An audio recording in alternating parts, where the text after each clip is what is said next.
webinar called Engaging Local Businesses with Safe and Sustainable Travel. My name is Dave Nichols and I'm a Professional Engagement Officer here at Brake, the road safety charity. Just a little bit of housekeeping before we carry on with the presenters today. Hopefully you've all managed to sign in and logged into the webinar software, and you can hopefully see our screen in front of you with a holding slide with saying working together for a safe and sustainable future. If you would like to get involved today, the best way to ask a question is to use the question tab on the right hand side of your drop down panel. So if you'd like to ask a question at all during the presentation, there will be time to ask these at the end of each presentation. So if you have a question, feel free to type your question into the question box and we can put that question to the presenter at the end of each presentation. Also, we'll have a bit of time right at the end as well, so if you suddenly think of some questions later on, then that is fine. Also, all attendees are on mute at the moment. So it's just listen-only mode, but if you would like to actually ask your question verbally, then there is also a raise hand icon on your screen. If you want to click that as well, I can actually have the power to unmute you and you can ask your question verbally. So a couple of ways there, and we hope you will make the most of today's webinar and get involved and ask questions as you see fit.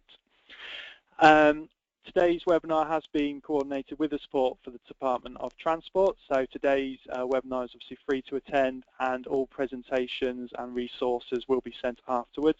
This webinar is also being recorded, so we will send you a link this afternoon with all the information and you can share these with any colleagues who couldn't make it today. So first of all, I'm going to pass over to my colleague Ellie Pearson, who is going to talk a little bit, just give a brief introduction about Brake and why it's important to cover this topic. Then I'm going to pass over to Peter Edwards from Sustrans, and then after Peter, I'll pass over to Stevie Spencer from Norfolk County Council. So thank you again for attending today, and I hope that you find today's webinar useful. I will now pass over to my colleague Ellie. Thank you, Dave. Okay, hopefully you can all hear me okay. And again, thank you very much for joining us. As Dave said, I am just going to give you a little bit of an introduction to Brake and our work specifically on this topic and why it's so important to us. So first up, I'd just like to tell you a little bit about Brake and what our vision is. So you can see on the screen there, Brake's vision is a world where there are 0 road deaths and injuries and people can get about in ways that are safe, sustainable, healthy and enjoyable. What that actually means is safe, so we want it so that travel doesn't pose a threat to life or threat of serious injury.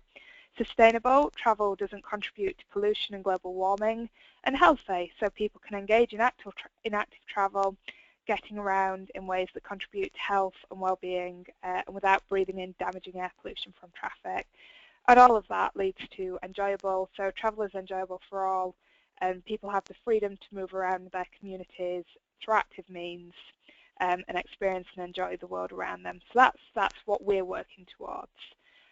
The reality of what we're operating in, travel isn't safe, so you see the start on the screen there about the number of deaths as a result of road traffic collisions around the globe. Travel isn't sustainable. So transport's the biggest contributor to global warming, and that is mostly road transportation. Travel isn't healthy, so again you can see there the effect that transport has in terms of deaths and illness resulting from traffic, and travel isn't enjoyable. So people move about and socialise less because of traffic, and in particular that's a real problem for children. So that's the reality of the environment that we're operating in. So what does Brake do about it? Well, you can see on screen there what we do. We campaign for road safety. So in the UK, we're at the forefront of campaigns reducing urban speed limits to 20 miles per hour. And we're also campaigning for other limits to be reduced. So for instance, a reduction in the drink drive limit. So in the UK, we campaign on a whole range of road safety topics. Sustainability is one of the things that we work very hard on. We also educate and advise people about using roads safely and sustainably, particularly by driving more safely and also driving less.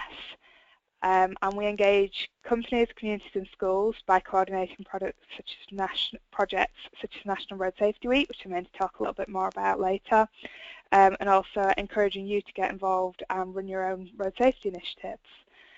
So that's a bit of a snapshot of what we do. Our professional engagement team specifically works with, as I say, companies and road safety professionals. So a key aspect of what we do is working with people who have vehicles on the road and road safety professionals such as yourselves to try and tackle those at-work drivers. The final thing that we do, everything I've talked about there, is about preventing road crashes through campaigning and awareness raising, but we also support people who've been affected by crashes. So in the UK, we run a national helpline, and we also provide support literature. This aspect of our work provides a vital lifeline to bereaved and injured families in the darkest hours. So, what's the reality of traffic on our roads and sustainability?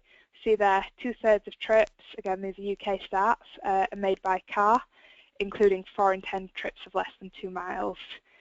A quarter of adults in England are obese, and the cost of the NHS for people being overweight is estimated at over £4 billion a year. And air pollution is estimated to cause 24,000 deaths a year in the UK, half of which are attributable to road transport. So that's the reality of what we're operating in terms of sustainability and people's attitude to car travel and to health.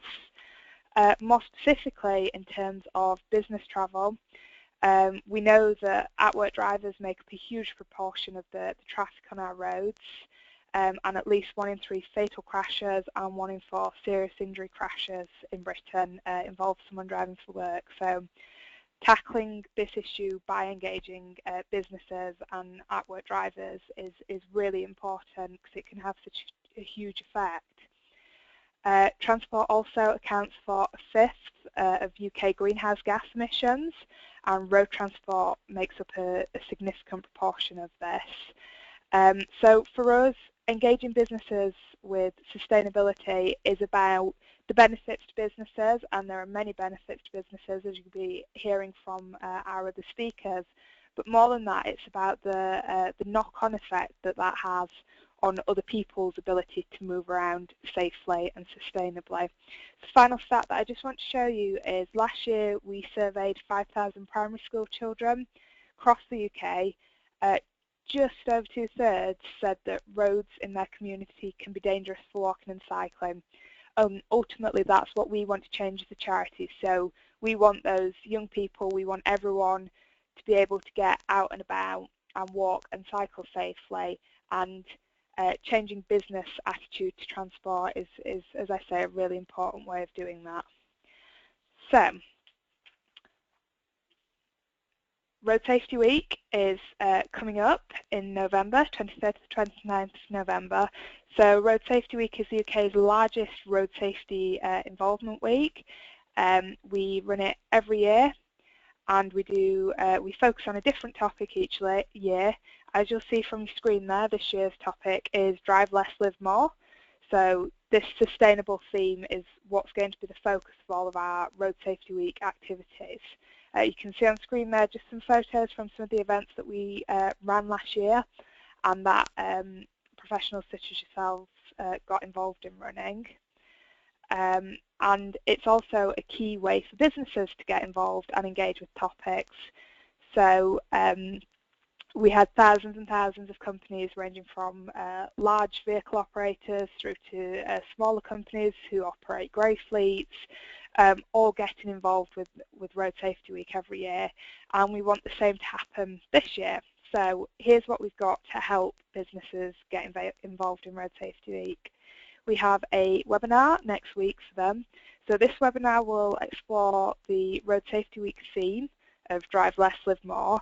and it'll provide tips and ideas on how organisations can get involved in the week. So we'll have businesses who have previously been involved in Road Safety Week talking about what they did, why they did it, why it was of benefit to them.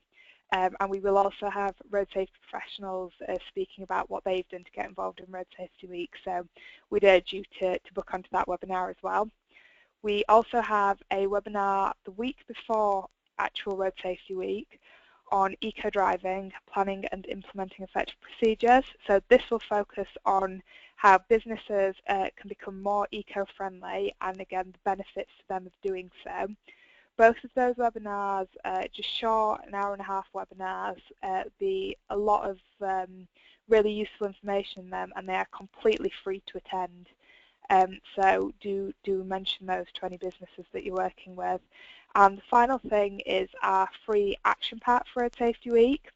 So this has a lot of general tools in it, so things like template press releases that businesses can send out to promote what they're doing. It's got advice sheets on running car-free days. It's got template banners and posters that they can use. But two key tools for businesses that we've got in the action pack this year: a guidance report on sustainable travel, which gives really clear, simple advice on how businesses can improve their sustainability and look at what they're doing in their company to become more eco-friendly and to help with safe and sustainable travel. And we've also got a gap analysis survey, so fleets can fill in, again, really short survey, tick box questions, and it will give them a score in terms of where they are in terms of their safety and sustainability. So some really useful tools in there, and as I say, it's free and it's a really good opportunity for businesses to engage with this topic. So that's it from me. All that's left is to say thank you again for attending. We hope you're able to get involved in Road Safety Week this year and encourage businesses that you're working with to get involved in Road Safety Week. I will hand you over to Dave and the rest of our speakers. Thank you very much. Thank you very much, Ellie. Hopefully you found that quite interesting and useful, and we will have a link to all of that information at the end of the webinar. So when we send you all the details with the presentations, we will send you a link to that Road Safety Week and also the gap analysis and other documents that both Peter and Stevie will be talking about during their presentation. So do feel free to take notes as they're talking, but like I say, this will be available afterwards, and we will send you lots of helpful links as well to hopefully help you. And also it'd be great to hear from you about kind of what you're doing as well, whether it's in a company or a local authority. So it'd be great to kind of hear about the work you're doing and for us to be able to share that. So now I'm going to hand over to Peter Edwards at Sustrans, who's going to talk to you about the work that they do at Sustrans and also some of the projects that Peter has worked on over the years. So hopefully you can now see Peter's screen, and I'll hand over to you, Peter. Thank you, David. Can everybody hear me? I will presume that everyone can hear me. The only thing is, Dave, how do I get this drop bar out of my screen? Can I just exit it, or will that exit me out of the webinar? I think if you just minimize it, or if you just try and drag it down to the bottom of your screen, everybody else will have their own version, so they won't see your menu, but I know it might cover some of your text, so I think if you just pick it up and drag it maybe to the bottom right of your screen, it should hopefully... Yeah, it's obscuring it very slightly, but it doesn't particularly matter. That's fine. Brilliant. Thank you very much. Okay. Hi, my name is Peter Edwards, Workplaces Coordinator for Sustrans, based in Birmingham, and work very closely with Birmingham City Council.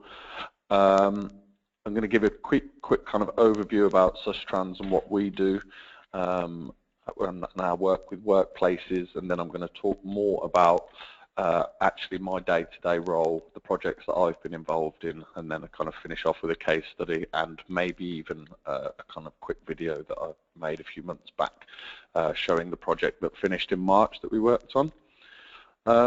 So as you can see, the slide there kind of gives you a summary of what Sustrans do. So I'm not going to read that out to you, but I think the most important thing to emphasise from our work is that it's all about kind of an emphasis on choice, and we like to focus on kind of short everyday trips that could be made by alternative means. So journeys to school and journeys to work and during work time are particularly things that we focus on. I'm going to switch across the next slide. So we work in kind of 3 different ways. Some of you will know about the National Cycle Network. So we build infrastructure with something like 14,000 miles of National Cycle Network in Britain, and it's celebrating its 20th year this year. So we have kind of area managers, engineers, those sorts of people working with councils, local authorities, trying to buy land to turn into walking and cycling paths. I should actually go back, and obviously a lot of our imagery is about cycling, but we are sustainable transport. We are very much anything other than kind of driving short journeys. It isn't just cycling. That is something that Sustrans is trying to emphasise at the moment. We also kind of do behavioural change type stuff, so as you can see, supporting and encouraging individuals by providing measures across a range of projects. I will go into that kind of stuff in more detail later, and that goes under the Smarter Choices kind of banner. And then we work kind of at local, regional and national levels to try and influence decision makers and secure resources for ourselves, which is kind of an ongoing battle. We're based in Bristol, but we also kind of our chief exec's based down in London, and he's kind of constantly banging on the door with transport kind of policy. So that's the way that we work. This is just a model that is used kind of at the more senior levels for workplace engagement, which is fairly self-explanatory.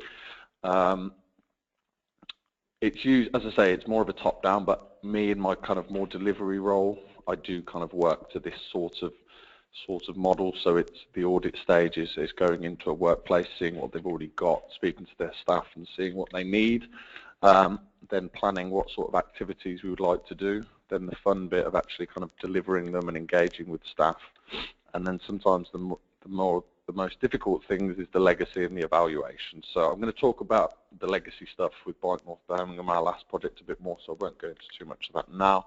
And then another challenge which I'll talk about is evaluation, which is obviously quite hard sometimes to get adults to fill out surveys and to do your monitoring. So that's another challenge, but again, I will talk about that later on. On an organisational level, people like my boss work with kind of very senior people within kind of transport at Birmingham City Council to try and influence their policies, not just Birmingham, I should say, across the West Midlands. So we support them with workplace audits, staff travel plans and producing action plans, help try and get them to access to grants where they are available. And despite the kind of economic situation at the moment, they are available, which is good. Whether or not that will continue, we'll have to wait and see. And then we also kind of work in partnership and signpost people to other schemes, such as the Cycle to Work scheme.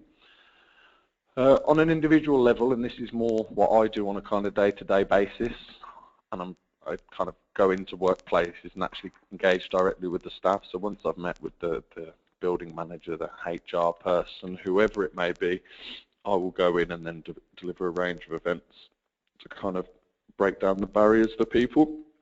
Again, I'm going to talk about this slightly later on in a bit more detail and a bit more relevant to past projects and the project that I'm on now. So you can see the slide. I'm not going to kind of talk all the way through that. So moving on to kind of more my level and what I do on a day-to-day basis. Here are a few examples of workplaces that we've engaged with in the last 3 or 4 years. So the project that we did previously work on that finished in March was called Bike North Birmingham. In partnership with Birmingham City Council, Sustrans delivered it for them in workplaces and in the schools and in the community. So a number of the businesses that you see there were part of that project. So Hoselock, Jaguar Land Rover, Defence Infrastructure Organisation, Goodyear Dunlop. So some pretty enormous corporate organisations but then you can also see that we've worked with the one on the bottom right, Star Cars, is a small taxi firm in North Birmingham, and we're now working with people like Midland Heart, Trident Reach, which are housing associations.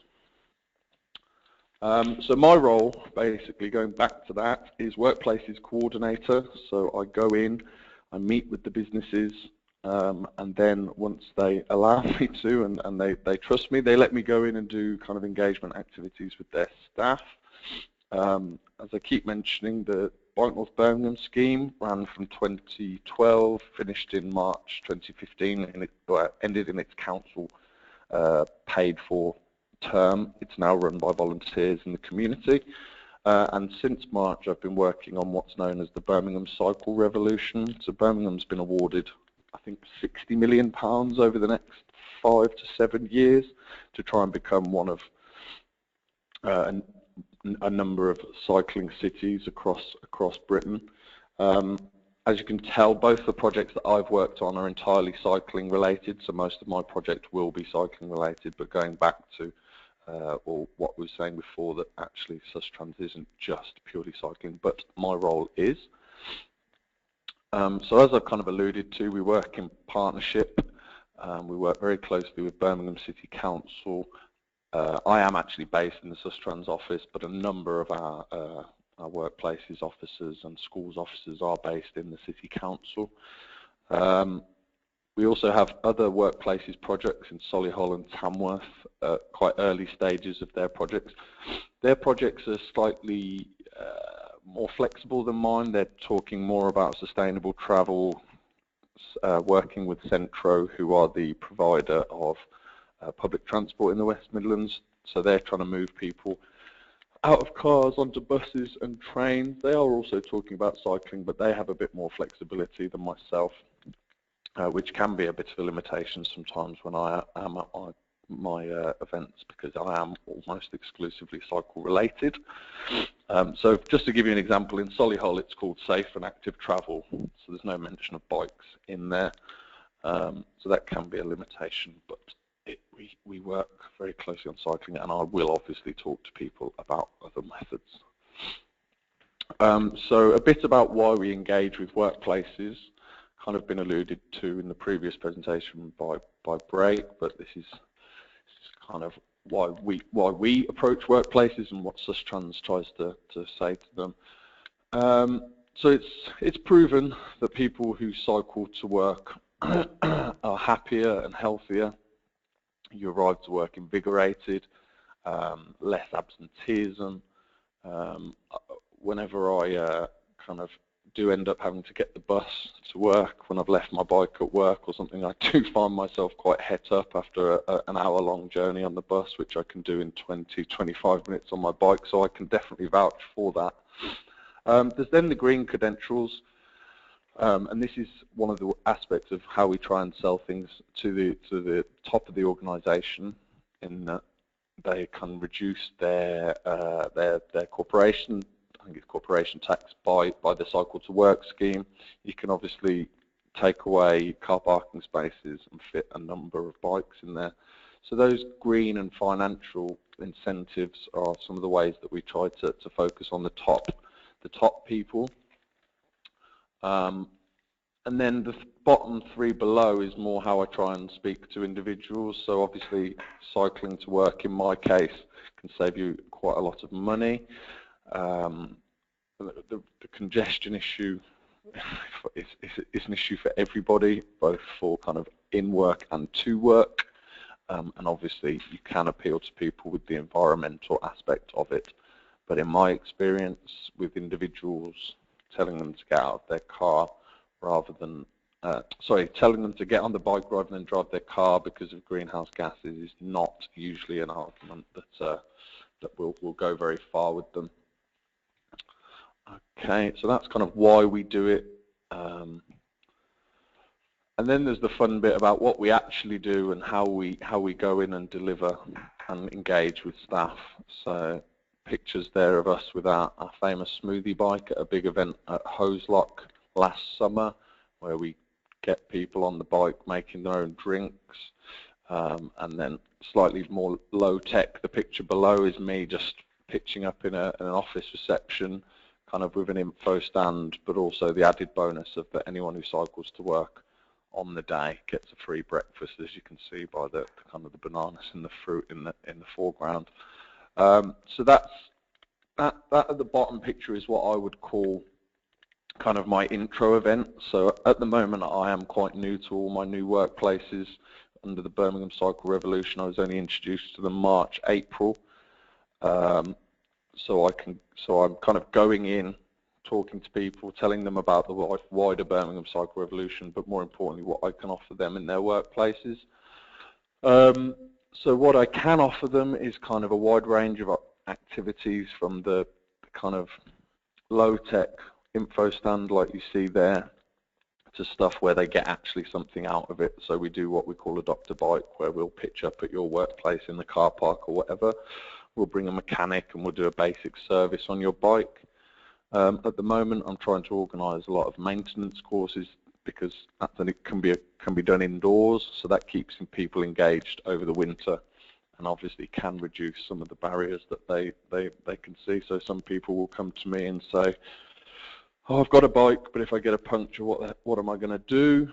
So if we can teach them how to do it, or if they've got a rickety bike in the shed, we can get it fixed up for them. And we do see people who bring these bikes that are kind of covered in ivy and haven't moved, and we can kind of just about get them back on the road safely. And then we do hear really good stories about people saying, oh, well, I thought this bike was over, and now that you've fixed it up to some level of acceptability, that they will get back on their bikes.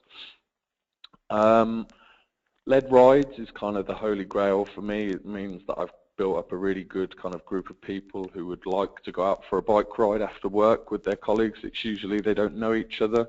It only takes off in some workplaces, but it is a good way to get people engaged who maybe don't want to cycle to work, but they do want to go for a social ride. So we'll take them and we'll try and aim for canals, off-road cycle routes and things like that. So try and not take them on busy A roads and scare them off. At the moment, one of my most successful kind of activities or incentives that I offer is loan bikes. So my predecessor for Bike North Birmingham, which was a comparatively cash-rich project, bought about 20 to 25 hybrid bikes, and I've inherited those for this project. So when people come to me and say, oh, I'd love to try cycling to work, but I haven't got a bike, I can't afford a bike, I don't really want to go out and buy one until I'm sure about it, I can quite quickly get them a bike, loan it to them for a minimum of 4 weeks and kind of a maximum of 8 weeks, and get them out there, which is working really, really well at the moment. I've got probably upwards of 20 bikes out there at the moment to staff in the kind of centre of Birmingham, and I'm confident that at least 80% of them are being used on a really regular basis. So that's the kind of the level of activities that we do and the engagement activities. I think it's important to stress the first point about being flexible and not trying to go in kind of really strong and just do something really low tech like the info stands, because you don't want to scare people off. And also, if people haven't heard of you and don't know what Adopt a Bike is, then it sometimes can be a bit of a flop. So I think it's important to kind of go in stages and take your time when engaging with new businesses. So I do face a kind of a number of challenges and obstacles when kind of engaging with businesses and with individuals. One of the first ones can be finding the right person. So at the moment we are, as part of Birmingham Cycle Revolution, we are giving out grants to workplaces, so they can have up to £10,000 to improve cycling facilities, whether that's a new shelter, showers, etc.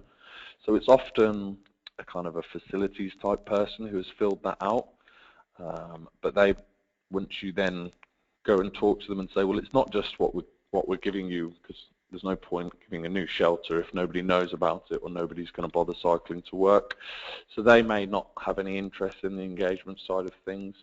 So sometimes it can be a HR person, sometimes it's just somebody who is a keen cyclist and wants to pick it up and has been pushing it in their office. It's not really, there isn't really a right or wrong answer. I have some places where I've had brilliant engagement and a really good contact from HR and facilities, and then in other places I can tell straight away that the facilities manager doesn't get it or doesn't really want to have anything to do with it. So it works differently in different workplaces. I've put there adapting to shift patterns and different workplaces, because under the Bike North Birmingham project, obviously because it was in the north of Birmingham, it was more industrial, factories, places like that. So we had Jaguar Land Rover, Goodyear, Dunlop. So they had a mix of offices and kind of factory workers. So those sorts of people work on shifts, so it can be quite hard to just pitch up, as I was saying with the info stand, because they might start on two-hour shift patterns. So my ideal workplace is a really massive office block with 5,000 people in it, with a big open reception that everybody has to walk through all between 8 and 10 in the morning or at lunchtime, so I can get a good number of people coming through. Another big issue we find, I kind of alluded to earlier, is with monitoring.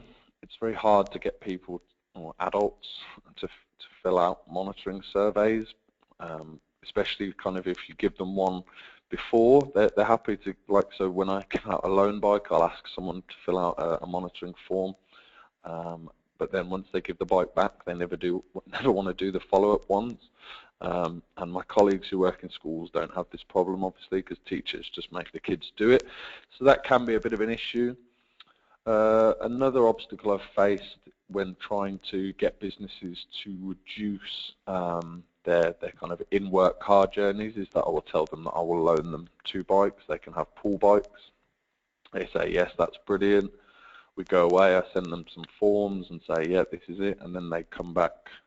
Invariably, they come back and they say, oh, I've spoken to health and safety, I've spoken to HR, and what if so-and-so was to fall off the bike when on work time, so we're not going to do it, and they just completely poo-poo it and it's over. That's the end of it, which is a real shame, because they do have carpool schemes, a lot of workplaces, and I think it goes back to the kind of the incorrect attitude of that, oh, cycling is very dangerous. So that is another thing that I find quite difficult, quite frustrating. But I have ways and means of getting around it, either by just loaning directly to individuals or setting up kind of an agreement with Sustrans rather than with the workplace. And there are ways of getting around it, but some workplaces will just not engage with that at all. Finally, I've put their legacy.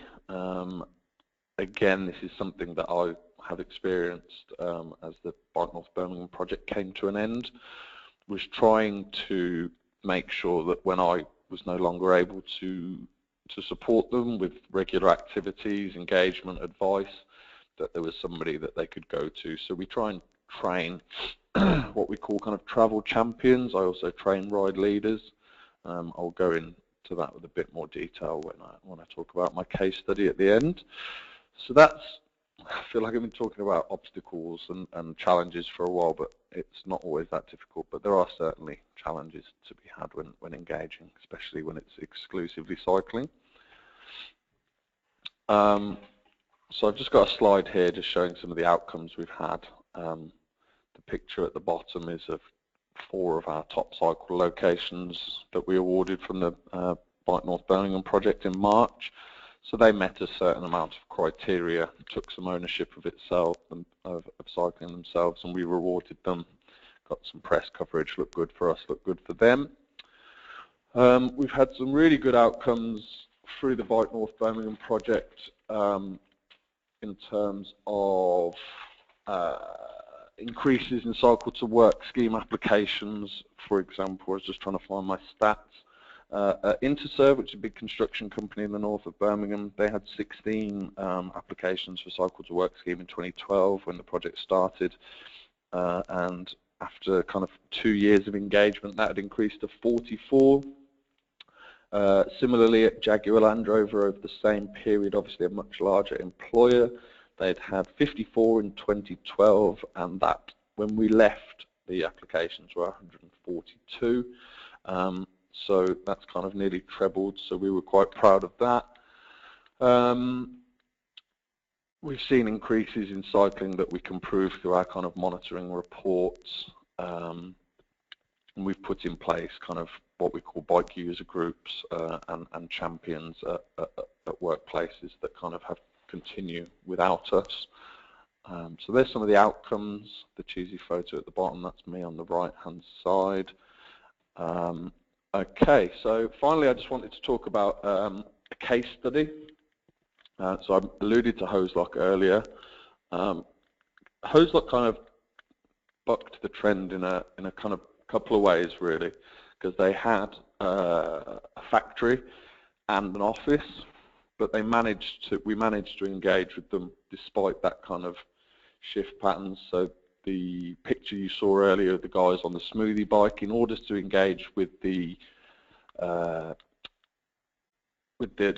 factory staff, we got ourselves invited to their kind of big fun day when all the factory staff are invited. They get the afternoon off, they have various activities. So we pitched up there because that was one of the few opportunities we had to engage with the staff, so with the factory staff. The other thing that was notable about them was that it was a HR contact over there, and she really ran with it. She looked at cycling and the engagement with cycling as kind of a well-being, from the well-being perspective. So she really pushed it. She invited us to everything. They had a well-being week, and we had a presence there.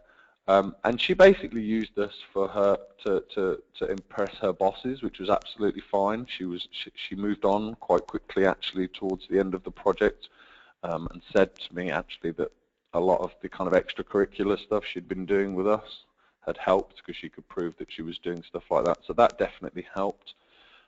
We trained 5 what we call champions over there and 3 ride leaders.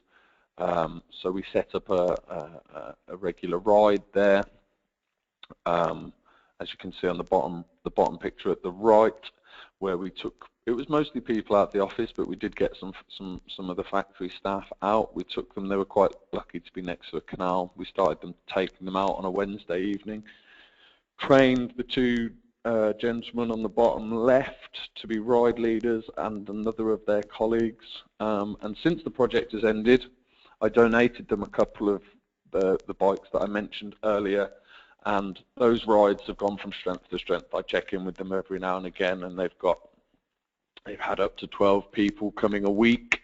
One of the women that's in that picture on the right hand side, the first time that she came on the ride, she'd dug out a bike from her shed and was riding in the wrong gear and basically had a hissy fit and said she would never ride again.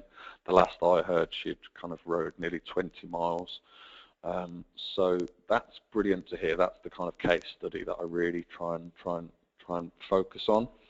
So they were awarded a top cycle location, as I said before, in 2015 as part of the Bike North Birmingham project. We paid for that shelter that you see there, but they've actually now, since then, paid for their own shelter to meet the increased demand, and I'm pretty confident that a kind of a cycling legacy is continuing over at Hoselock, despite me being very hands-off. Now, I'm always at the end of the line if they want to speak to me or they want advice, but with their kind of the champions there, their bike user group where they meet quarterly to discuss any issues they've had. So, for example, a few bikes were stolen from that shelter you see there, but management was very supportive, bought some absolutely kind of top-of-the-range locks that staff could use, and as I've put at the bottom there, management have actually paid for another shelter to be put in on the other side. So that shelter is at the front, which is mostly used by office staff, and the factory staff were saying, well, where's ours? And the management put in a new one for them. So I think they're a really good example of a case study and the kind of legacy aspect of it. And that's it from me. there was supposed to be a slide saying any questions with my email address on it. So I'm happy to take questions now or afterwards, whatever Dave would prefer. And I can give you my email address, obviously, also. So that's it from me. Fantastic. Thank you very much, Peter. Yeah, if you want to just keep that slide up there, and I'll take any questions. We have had one question, a couple of questions come in, so I will put those to you. We had one actually when you had your challenges page up. So this has come from Stephen Lloyd Jones, and it's probably a good point really. He says, do you have any research on the cost of parking provision and its impact on the bottom line? He says many businesses seem to accept it's a given, including paying for overflow parking or increasing what's there. This must cost a fortune versus increasing cycling facilities or subsidising public transport for staff. I don't have anything to hand. I think there is some stuff on the Sustrans website. It is quite frustrating and very telling when you say to people, oh, you could have you've got 400 parking spaces, you've got space for 5 bikes, it's not adequate. Would you consider swapping one of those to put 5 Sheffield stands, which would take 10 bikes? And I'm not sure that I know anyone who has ever succeeded in getting a business to convert a parking space into, except for Hoselock actually, that shelter that I just showed you did take over 1 car parking space actually, so no, so that's wrong. Hoselock did do it. So I don't have any exact figures. I think when I was kind of researching to interview for this job, that I did find something about the cost of car parking and how but I don't have it to hand, I'm afraid, no. But I think you may find it on the Sustrans website. Sorry. Yeah, and if we can find that, we'll include that in the link that we send around to people afterwards. I guess the other side as well is when you're talking about those challenges and getting buy-in, I guess is also if there's not on-site parking, is the cost of parking that people might actually pay to park every day. So if they're paying £2 to park their car every day, that soon mounts up, and I guess that's another factor to try and kind of sell in this saving money aspect. Yeah, and workplaces that kind of subsidise car parking, they're kind of really hard to. So someone will say, well, it must cost you a fortune to park your car here, and I say, well, no, work subsidises it. Cost me £1 a day. So it's very hard to kind of turn those people around. That is certainly one of the challenges. Where car parking is limited, where we have workplaces that have been bought up and merged with others. And I experienced this firsthand working for the Environment Agency in my previous role, that it was just absolute bedlam because they were cutting the car parking in half. But unfortunately for me at the time, well, I was a cyclist already, but unfortunately there wasn't a great deal of support from externally or from top-down management to try and facilitate and encourage people towards cycling. So people just kind of carried on driving and parked on the streets or drove halfway and then walked. So I could definitely experience firsthand what it's like when parking is taken away, but there isn't the support there to facilitate people making what we would consider a better choice, certainly. No, and I think your first point there of getting your foot in the door is sometimes the most difficult, most challenging, because once you've actually spoken to the right person, or you've got somebody and you can talk to them and you can see the whites of their eyes and you see them light up and you can see that they actually get it. That's sometimes the biggest challenge. And once you've got that one person, it could be in a massive organisation, you can then use them to talk to people top up, top down, etc. Derek Mailer's also made a comment here about about getting the right person in an organisation. He says actually he could try getting in via the trade union USRs. So he says they are often set up with regular health, safety and environmental meetings in many firms. USRs do more than just check the workplace. Many are highly trained and skilled also in delivery of such schemes to peers. So I know before you said about it, have you had any kind of issues with unions or anything like that, or kind of getting them on board? No, I've never had any objections, or I've never had anyone mention anything, but I also have never engaged with them in terms of trying to get into workplaces. I've been quite lucky in my role in that I came into Bike North Birmingham in the final year, so my predecessors had actually done the recruitment, and then because of various issues that I won't go into now, I came on quite late with the Birmingham Cycle Revolution. So the Birmingham City Council had actually already recruited all of my businesses, so I just had to go in, tell them how to spend their grant, and then do the engagement. So I've been doing this job for about 15 months, and I've not actually, well, I am now recruiting businesses just through kind of networks, but it's more people approaching me, but I haven't had to approach businesses from a complete standing start and say, this is us, this is what we're doing, which is one of the definite benefits of working with Birmingham City Council, because they're enormous and they have networks that can do that for you. So now I have people approaching me, and there will be more funding, so I have kind of a folder of prospective businesses who are approaching us, and even now we've got people approaching us through our social media channels, because they can see everything I do. I put on social media, they can see that they would like that at their workplace, so people are approaching us all the time, which is great. Yeah, no, that's brilliant. So thank you very much. Like I say, if you do have any questions, do feel free to use the question icon. There is a video that Peter has. So what I'm going to do is try and share this now. The technology isn't always on our side, so if it doesn't work, then I do apologise that that this may not work. So. Do you want me to just give a little intro to it?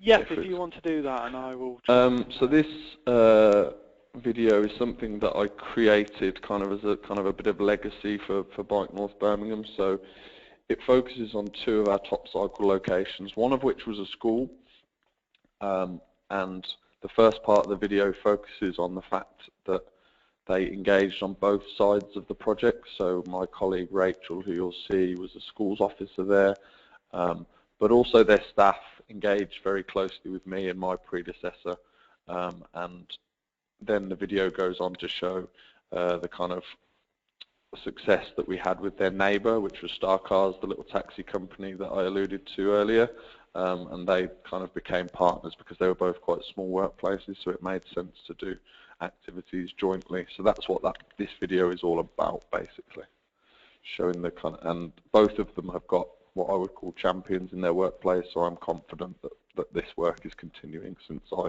left them to it. So that's a bit of background to that. Right, I will play this, and if there isn't any sound, like I say, you might just have to describe a little bit, Peter, and I'll come back in. Location in terms of the engagement with the staff. They also have the top kind of school award for the work that Rachel, you can see, is doing behind us with the kids.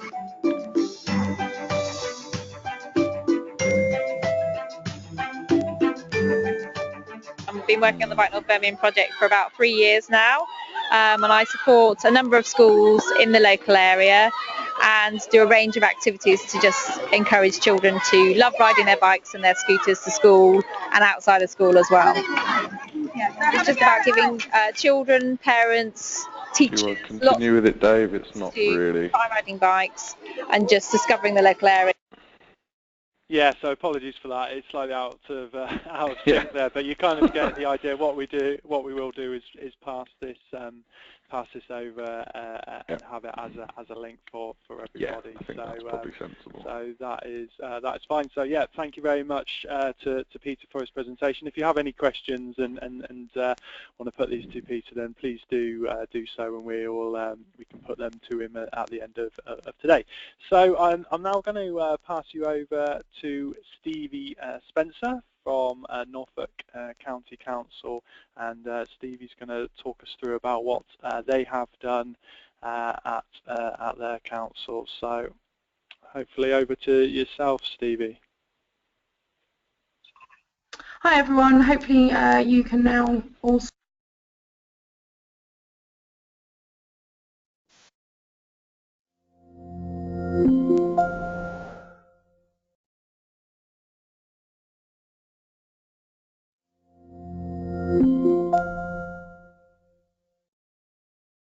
Capital.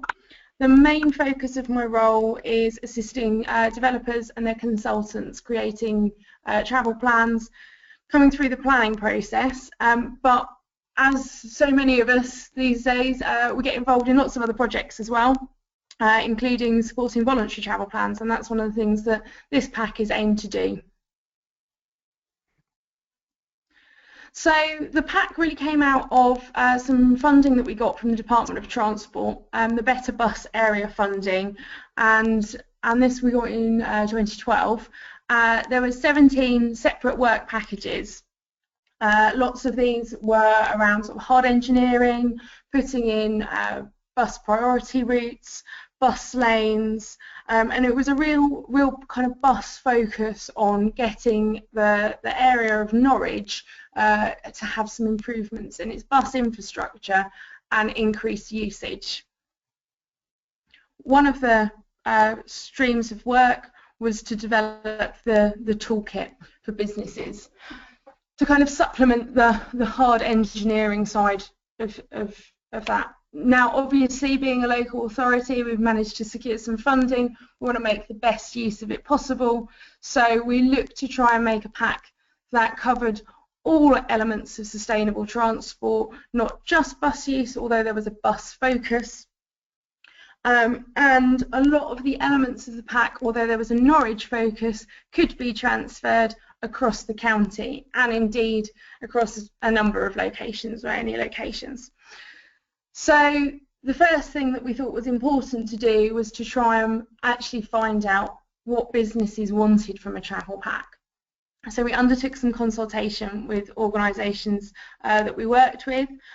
We used our economic development team to get the message out there that we were looking at developing a pack. We contacted the Chamber of Commerce. We did a press release. We had a number of organisations that we were working with through LinkedIn. We had businesses that we were already working with. They already either had a travel plan or had a what we've called a travel information plan. So the travel plans generally are much bigger documents, much more detailed, and say often secured through the planning process. The travel information plans were often for smaller businesses it's something that we developed a couple of years prior with Norwich City Council. Again, looking at things that were coming through the planning process but that maybe didn't meet the requirements of developing a full travel plan, maybe only had sort of less than 80 staff, so didn't need to develop a full travel plan and full-on surveys. So we undertook a survey with a number of organisations. We got a good response back actually. Some obviously already had experience working with us, and a number of the businesses expressed an interest in having a toolkit and being more involved. We also did a survey that worked directly with individuals to find out what people that were working in the area would find really useful. That was to find out about the barriers that they had with their commute. As Peter was saying, it's often quite a lot easier to do initial consultation than monitoring, and I'll come on to that a little bit later on. So from that we found out about the levels of bus use that there was currently, and perceptions around the bus network, and generally how people were travelling. You can see that there's 47% of the respondents said that they were travelling by car alone, which obviously as sustainable travel plan officers we're trying to create modal shift, and so that's a big target audience there. Unsurprisingly, ticketing came up as being quite a key issue. We asked people to rank things on a scale of 1 to 5 and the importance of different measures that we were looking to try and include in the toolkit, because we had lots of ideas of what we thought would be really useful for businesses and for commuters, but we needed to find out what was most useful in their opinion.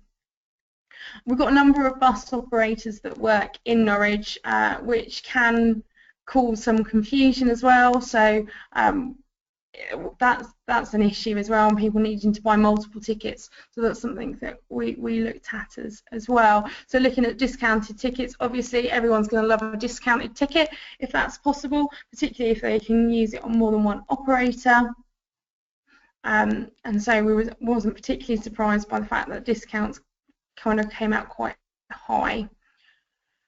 We was also looking at providing people information and what would be really useful for people to find out and have more information, real-time bus information, looking at information around roadworks planned to people's sites. So not just bus information, but other information as well about actual travel to your workplace. One of the ideas that we thought was going to be really popular was having posters that showed, information tailored to each site, and we was quite surprised that didn't come out particularly highly in comparison to a number of the other measures, something that we didn't take forward in the pack. And here's some other different measures that we looked at. Obviously, it came out very highly that we should be hosting our site own support online, and we've got some pages on our website that have got the current pack on there for people to come along and download. Online forums, for example, as well. One of the things that came out quite well was the idea of personalised journey planning for staff, so the staff could actually see exactly what was the most suitable route for them, and so that's something that we did take forward. So what I'm going to do now is I'm just going to actually run through the pack for you so you can see how we've developed it and what it looks like for businesses to use. This is on our website, it can be downloaded, we can circulate it as well at the end of the presentation. So I will just show you our pack. We try to keep it as simple, plain English as possible, and a nice kind of clean imaging. The imaging was across the whole of the BBA Better Bus Area work stream, so this kind of logo and feel was across all of the work streams so that we had that real family feel against all of the work. So obviously we've got an introduction that's aimed at the business, just about the benefits really around why you should consider sustainable travel as an option and why you should promote it to your staff. Here looking at the, as we've kind of all covered in previous things that have been said really, reducing car parking pressures, reducing business expenditure, helping attract and retain staff, and obviously active travel is really great for well-being. It also improves productivity as well. So just really highlighting those measures to businesses so they can see why they should get involved. And then we went straight onto the different elements of the toolkit and things that we could provide organisations with. So one of the things that came out of the business travel pack and the BBA work is that we now can give live travel information to organisations that they can show on computer screens in their reception areas, or links that they can have on their desktop so that people can see the travel information for the bus stop outside, so that if there is any problems they've got that live information there and they know, actually my bus is running a few minutes late, I'll stay in the office a couple more minutes as opposed to heading out. We've enabled people to find out about roadwork alerts and just how to use a lot of the information that was already available and where to find it, because we found that people didn't necessarily know where all that information is. There are a number of discount schemes that are existing and that were developed as part of the Better Bus Area project. And so just promoting these so that organisations know that they can join corporate travel clubs and that discounts are available, and how to contact the particular individuals within those bus operators to set those discounts up for their staff. Norfolk County Council have some adult cycling initiatives. This is the details of the offer that was available at the time. Again, linking into all of the different offers, not just looking at it from the kind of sustainable travel point of view, but also looking at how you can enable people through our kind of casualty reduction team to take on some adult cycle training. Promoting the Cycle to Work scheme and the business benefits of that. Obviously, the reduced contributions on national insurance can reduce a business's expenditure, and so that's something that's really useful. And a number of organisations didn't necessarily see the business benefits of setting up something like the Cycle to Work scheme. Norfolk County Council have set up a lift share scheme with lift share. It's available to the whole of the county, and so promoting that and making sure people are aware of that. We did a rebranding project on the website to make it again feel part of the project, and to encourage people to use that. We've got a car club well, it covers the whole of Norfolk actually, but the main focus is within Norwich. And we've been encouraging businesses to sign up to that as well. So as opposed to using grey fleet or purchasing pool cars, we've been encouraging businesses to try and use the car club for those journeys as well.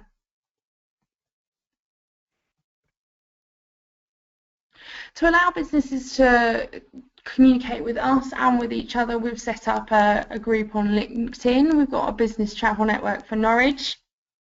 I think social media is something that is really powerful and can really be a great resource. And I also think it's really useful when organisations tell other organisations about things as opposed to the council telling people and giving people messages. So this is a great way of doing that.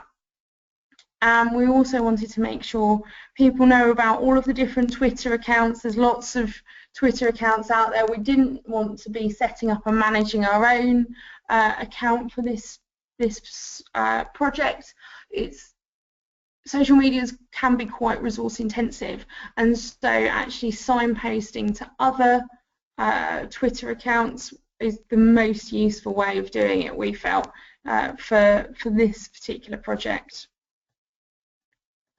One of the things that, as I mentioned earlier, came out of the surveys was that we were looking at developing personalised journey planning and making an offer to businesses. And businesses that have engaged with us with the travel pack have been offered to have a setup of My PTP, which is a product from LiftShare, and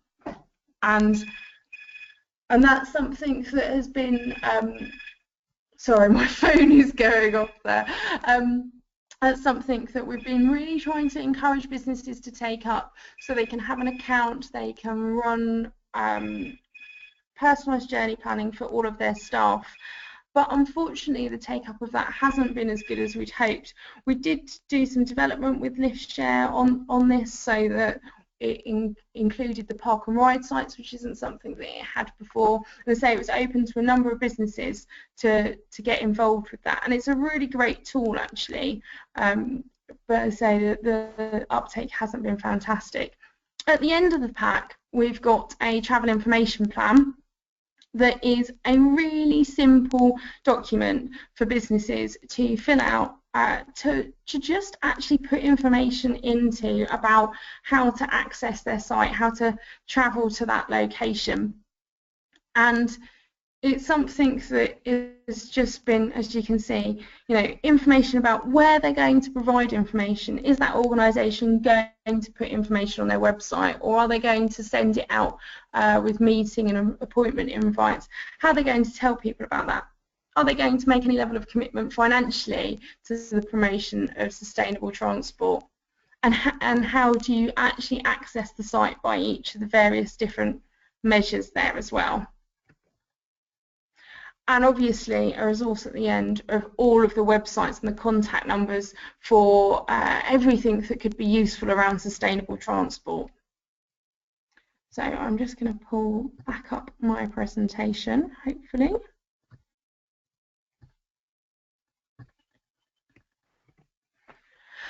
So as I say, we've had some issues around uptake, I guess. The uptake has been slightly slow, and I think, as Peter mentioned earlier, finding the right person can be quite difficult, and we've had some potential issues, I guess, around resource.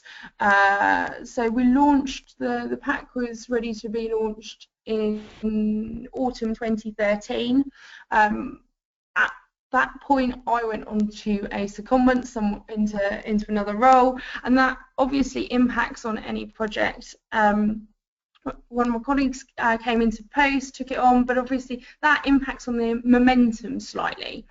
This is a project that we took on to try and support voluntary travel plans, which isn't something that we have an allocated resource necessarily to do. And so once we reached the end of the set of funding, it became quite difficult to actually continue with supporting that, because it didn't necessarily meet all of the priorities or all the pressures that are going on.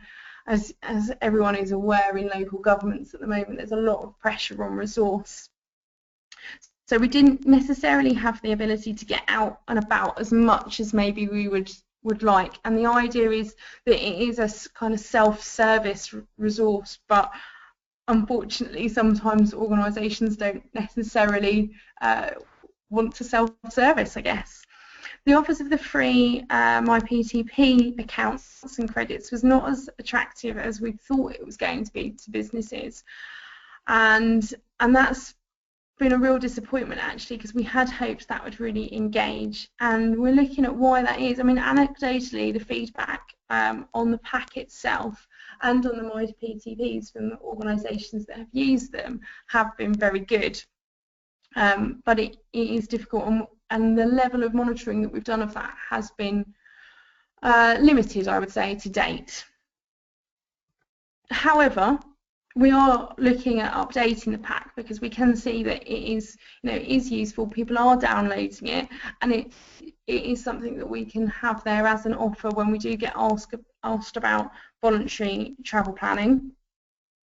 There's been a number of changes in the last 2 years, so the pack needs updating. We've got some more partner organisations that are on board that it's important that we get some information into the pack about, so more links with public health initiatives such as Fit for Work.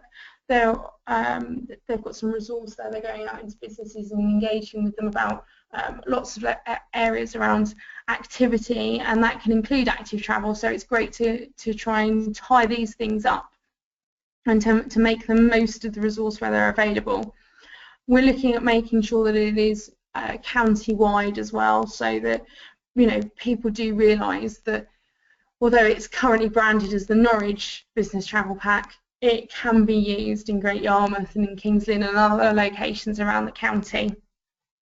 We've also got some new park and ride services in Norwich, so we want to update it to include those as well. So we're looking to relaunch next month, actually, with a kind of updated pack, which we can also make sure that you're aware of when that is relaunched, if that's something that you think would be useful for you.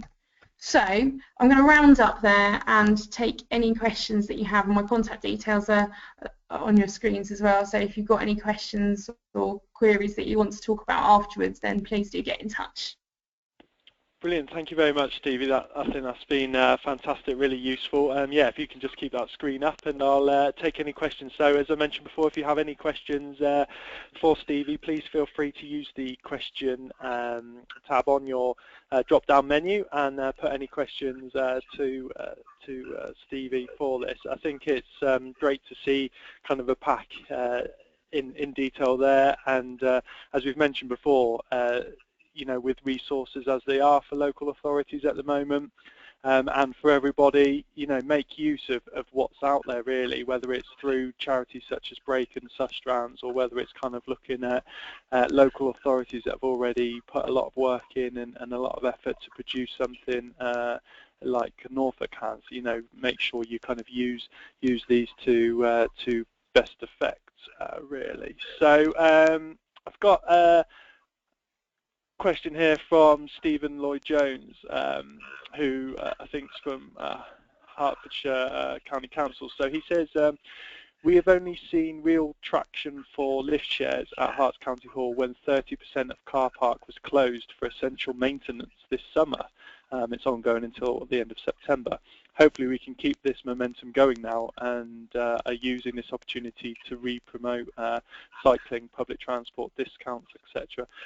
So I guess there, Steve, it's a case of people have been forced into it because of physical restrictions within their area because of car parks being maintained. But I guess it's one of those that actually, like you said there, things are always changing in Norwich and Norfolk. So I guess it's reacting to kind of what's happening and trying to promote other alternatives to those businesses to get involved.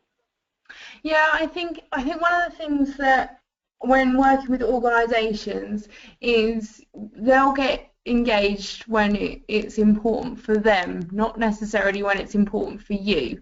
And so from our perspective, it's really great that we've now got a resource so that when someone comes to us and says, they might have an issue like that, they might have an issue around parking, there might be some major roadworks that are planned by their site, and actually that is what motivates them to get engaged. And you look at some of the results that have come out of the modal shift that was created during things like the Olympics. There was a big event that was happening that was going to mean that something had to change, and therefore people looked at their journeys slightly differently. And I think it is often the case that there needs to be some sort of event that's happening that actually focuses people's attention to changing their behaviour.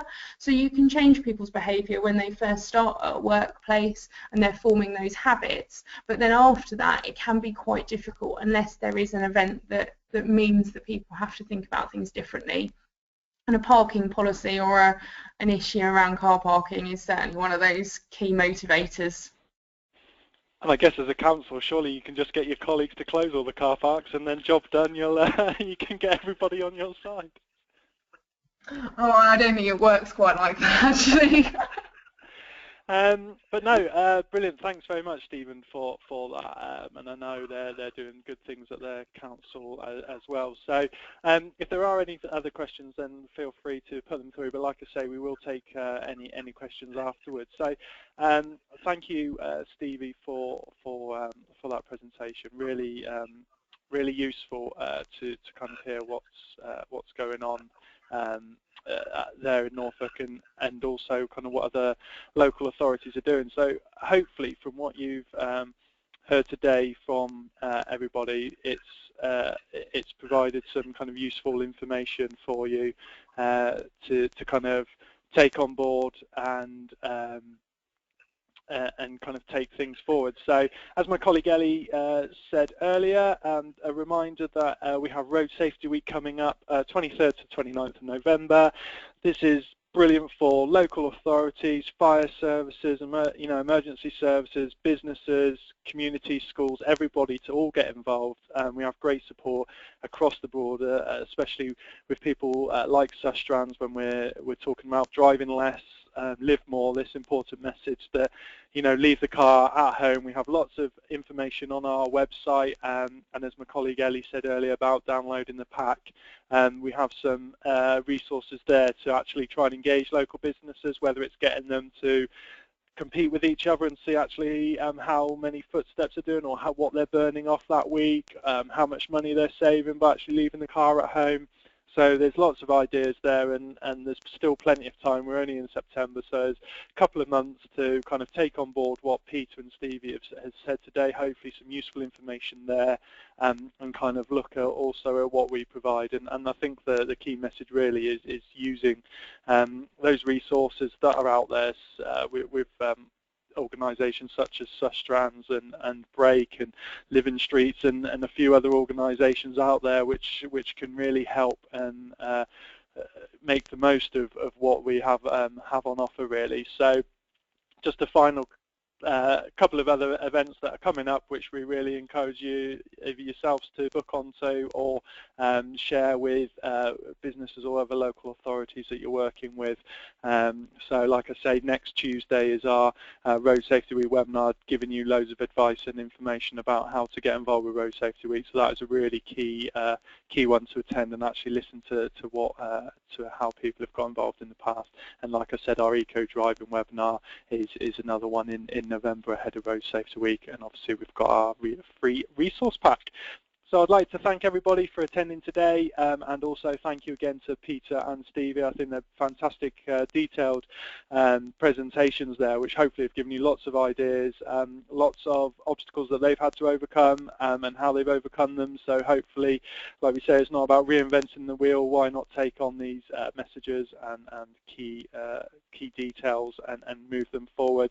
All the presentations and everything will be emailed this afternoon to you, plus a recording of this webinar, so you can share it with colleagues and contacts. But as always, we're here to help yourself, so if you do have any questions at all, please feel free to get involved with Brake, and likewise with Sustrans, and hopefully we will see you at one of our events soon. Thank you very much.